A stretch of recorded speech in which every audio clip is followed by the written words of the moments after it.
주님께서 여러분과 함께 마테오가 전한 거룩한 복음입니다.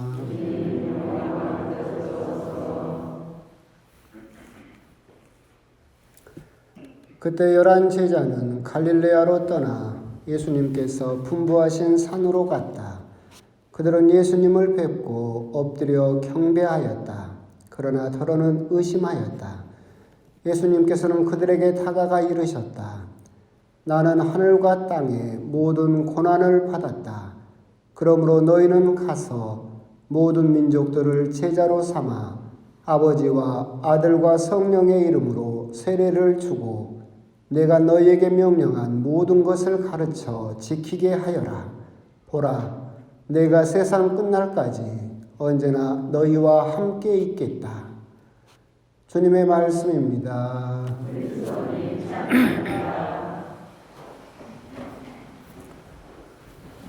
참여 예수님,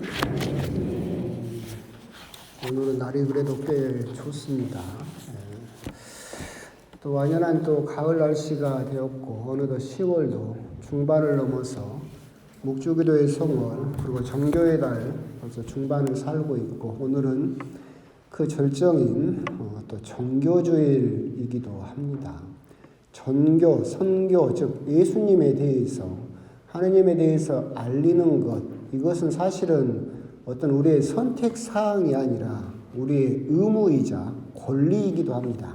예수님께서 오늘 복음에서 말씀하셨던 것처럼 세상 모든 사람들에게 예수님이 어떤 분이신지, 어떻게 우리가 구원을 받게 되었는지, 하느님 나라가 무엇인지 우리들은 알려야 될 의무가 있고 또한 알릴 수 있는 권리를 또한 가진 사람이다. 그렇기 때문에 우리들은 세례를 받으면서 이미 선교사로 임명이 된 사람들이다. 그래서 우리들은 예수님을 알려야 된다라고 하는 것이 또한 우리가 오늘 기억해야 되는 우리의 그리스도인의 본분이다라고 하는 것, 그런 부분에 대해서도 한번 또 생각을 하셨으면 좋겠습니다. 그런데도 이제 우리가 선교, 전교 그러면 작아지죠. 왠지 위축되고 굉장히 또 소극적이 될 수밖에 없어요.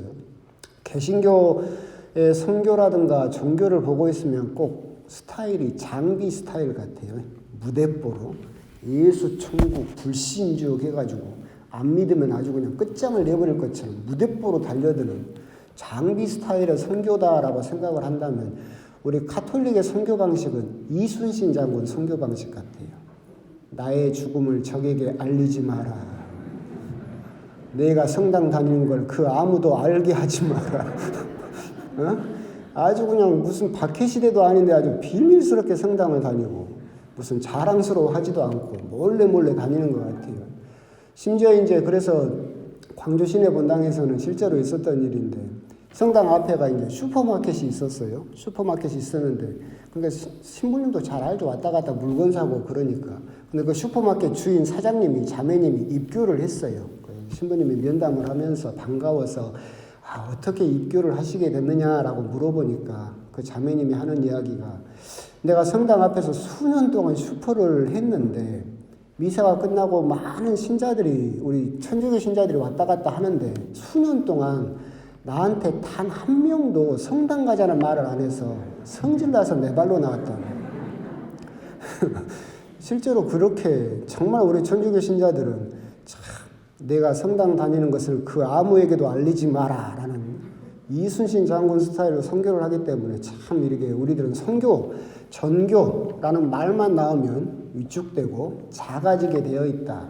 근데 사실은 선교나 이런 걸 너무 어렵게 생각할 필요는 없을 것 같아요. 여러분들이 예를 들어서 어디 딴 데 갔는데 그 맛있는 집 맛집에 갔어요. 하고 정말 맛있게 먹었어요. 그러면 그것을 집에 와서 비밀로 합니까? 아니죠. 가족들한테도 어디 가면 맛있더라, 너도 가면 거기 가서 먹어라 막 알리고 다니잖아요. 우리가 또 어디 좋은 데 구경을 갔어요. 그럼 경치가 참 좋아요. 그럼 와가지고 아무에게도 말 안 하고 비밀로 합니까? 아니죠. 다 어디 가면 좋더라, 참 너도 한번 가봐라. 계속 그렇게 우리들은 알리죠. 그런데 왜 예수님은 알릴 생각을 안 합니까? 예수님이 부끄럽습니까? 맛있는 거 먹거나 좋은 데만 가도 그걸 사방에다가 알리려고 그렇게 하는 것이 우리들인데, 성당에 다니고 예수님을 믿고 하느님을 믿는다라고 하는 것이 뭐가 부끄러워서 우리들은 그걸 그렇게 비밀로 하고 있는가? 우리 천주교 신자들의 선교에 대해서 그렇게 소극적으로 대하는 것을 이유를 생각을 해보면 첫 번째는 그런 것 같아요. 선교라든가 종교에 대해서 이야기를 해보면 대부분의 말씀이 제가 아는 게 없어서, 제가 좀 부족해서 그럽니다라고 그냥 자기 자신이 뭔가 부족하다라고 이야기를 하는데, 우리가 그 부분에서 생각을 해볼 필요가 있는 것이, 여러분은 부족할지 몰라도 복음은 충분하다는 거예요. 선교는 여러분을 알리는 거예요? 예수님을 알리는 거예요? 예수님을 알리는 거예요. 선교가 가지고 내가 어떻게 살았고 내 집이 어떻고 그걸 알리는 게 아니잖아요. 여러분은 부족할지 몰라도 복음은, 예수님은 충분해요. 그렇기 때문에 선교는 여러분을 알리는 것이 아니라 복음을, 예수님을 알리는 것이다라는 기본적인 생각의 전환이 있어야 되겠다. 두 번째로, 선교를 왜 그렇게 우리가 소극적으로 대하느냐라고 했을 때 또 많은 신자분들이 이렇게 이야기를 해요. 아니, 신부님 그래도 성당에 안 다녀도 착하게 살면 하느님 나라 갈 수 있지 않습니까? 그러니까 굳이 성당 나오라고 그렇게 이야기를 하는 것이 번거로워서 그렇습니다라고 이야기를 하시는 신자분들도 참 많습니다. 착하게 살면 하느님 나라 갈 수 있습니까? 착하게 살면 하느님 나라 갈 수 있어요? 있어요. 착하게 살면 하느님 나라 갈 수 있어요. 교황님도 그렇게 인정을 하셨고 교회가 옛날부터 그렇게 가르쳐 왔어요. 근데 문제는 이제 두 가지가 문제가 있어요. 첫 번째, 착하게 살면 하느님 나라 갈 수 있어요. 착하게가 문제지, 착하게. 우리가 생각하는 착하게는 상대적인 착함밖에 없어요. 무슨 말이냐면, 내가 참 착해. 어떻게 착해? 앞집에 사는 저 아저씨보다는 내가 착해. TV에 나오는 저 나쁜 놈보다는 내가 착하지. 상대적으로 착한 거예요. 근데 여러분이 성모님보다 더 착해요? 여러분이 이태석 신부님보다 더 착해요? 아니죠. 금세 우리들은 상대적으로 누구와 비교를 해야만 그나마 착하다라고 이야기를 할 수 있어요.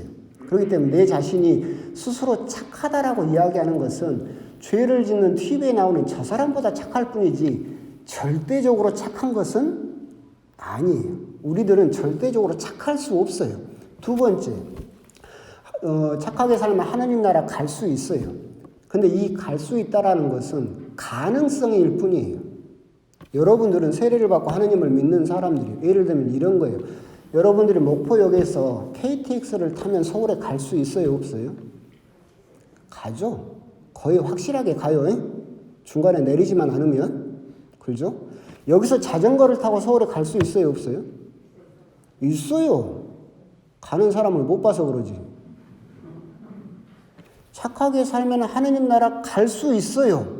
가능성만. 갈 수는 있지. 가는 사람을 많이 못 봐서 그런 거예요. 여러분들이 가진 것은 뭐예요? 구원의 확실성이에요. 여러분들은 KTX 티켓을 가진 사람, 중간에 내리지만 않으면 서울에 거의 가죠. 그러잖아요. 그런데 착하게 살면 하느님 나라 갈 수 있다는 것은 마치 자전거를 타고 여기서 출발해서 서울에 갈 수는 있어. 근데 그건 가능성의 문제일 뿐이지 확실한 것은 아니에요. 그렇다면 구원을 확실하게 받기로 되어 있는 우리가, 하느님 나라에 확실하게 가기로 되어 있는 우리가 나중에 하느님 나라에 가서 사랑하는 사람을 다시 만나고 싶어요? 안 만나고 싶어요? 만나고 싶죠. 여러분 자식, 자녀, 손자, 소녀 안 만나고 싶어요? 그러면 여러분들은 KTX 타고 가면서 손자, 소녀한테는 자전거 줄 거예요? 이 문제로 여러분 생각을 해봐야지. 정말로 내가 하느님 나라에 간다. 이건 확실한 거죠. 근데 너는 착하게 살면 하느님 나라 갈 수 있다고 하니까 성당 다니든지 말든지 네가 알아서 해라. 이것은 무슨 말이냐면 가능성에만 계속 국한되는 거죠.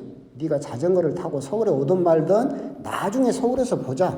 이렇게 돼버리는 거예요. 그렇다면 우리가 정말로 내가 정말 사랑하는 사람을 나중에 하느님 나라에서 확실하게 다시 만나고 싶다라고 한다면 우리가 내가 정말 사랑하는 사람들에게 복음을 전해야 되겠어요? 숨겨야 되겠어요? 전해야 된다라는 이야기가 되는 거예요. 그래서 오늘 정교주일에 우리가 정교주일 하면서 정교하면 소극적이 되고 왜소해지는 것이 사실이지만 그 부분에서 우리가 두 가지만 첫 번째 기억을 하자라고 하는 거죠. 첫 번째, 우리는 부족할지언정 복음은 충분하다. 두 번째, 사랑하는 사람을 정말로 다시 만나고 싶다라고 한다면 구원의 가능성에 두지 말고 구원의 확실한 데다 내 사랑하는 사람들에게 두어야 되겠다. 선물로 그 사람들에게 구원의 확실성을 줘야 되겠다라고 하는 거. 그런 부분에 대해서도 생각하실 필요가 있을 거예요. 그러면 사랑하는 사람들에게 복음을 전하기 위해서 우리들은 어떻게 정교를 해야 됩니까? 라고 물어보면 진짜로 사랑한다면 집에 가서 멱살을 끌고 다음 주일에 오면 돼요. 그렇게 말하면 안 되겠죠. 프란시스코 교황님께서 정교에 대해서 이야기를 하시면서 뭐라고 이야기하셨느냐면 정교는 매력이다라고 이야기를 하셨어요. 그러니까 정교는 무슨 말이냐면 예수, 천국, 불신, 지옥 이렇게 강압적으로 정교를 하는 것이 아니라 그 사람에게 호감을 주는 거예요. 내가 정말로 매력적으로 보여지는 거죠. 그래서 내가 정말 사랑하는 사람들에게 호감을 주면 그 사람이 나에게 호감을 가지면 또 내가 가는 성당의 호감을 가지고 내가 믿는 하느님께 호감을 갖게 되겠죠. 이게 사실은 정교의 가장 근본적인 출발점이지 않는가. 내가 오늘 정교주일에 멱살을 잡고 끌고 오고 그런 것은 사실은 좀 어불성설이다라고 한다면 우리가 정교주일 다시 한번 생각해 봐야 될 것은 내가 정말 사랑하는 사람들, 내 주변 사람들에게 호감을 주고 있는가?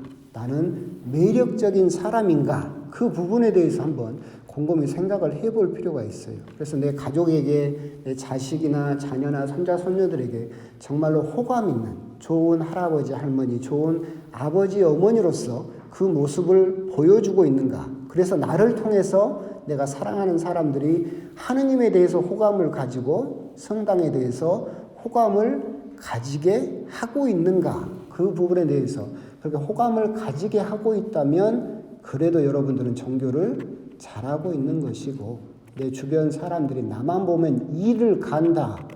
그러면 우리가 정교를 잘못하고 있는 것이다라는 거 그런 부분도 아울러 생각을 해 보셨으면 좋겠습니다. 오늘 정교주일, 정교의 달의 절정인 오늘 정말로 우리가 이제 사람을 성당으로 직접적으로 이끄는 것이 좋긴 하겠지만 그렇게 하지 못한다 하더라도 우리가 이번 주일에 한번 곰곰이 묵상해 볼 필요가 있는 것은 내가 내 가족들에게 그리고 내 주변 사람들에게 정말로 호감을 주는 천주교 신자인가 매력적인 그리스도인인가 그 부분에 대해서 한번 곰곰이 또 묵상을 해 보셨으면 좋겠습니다.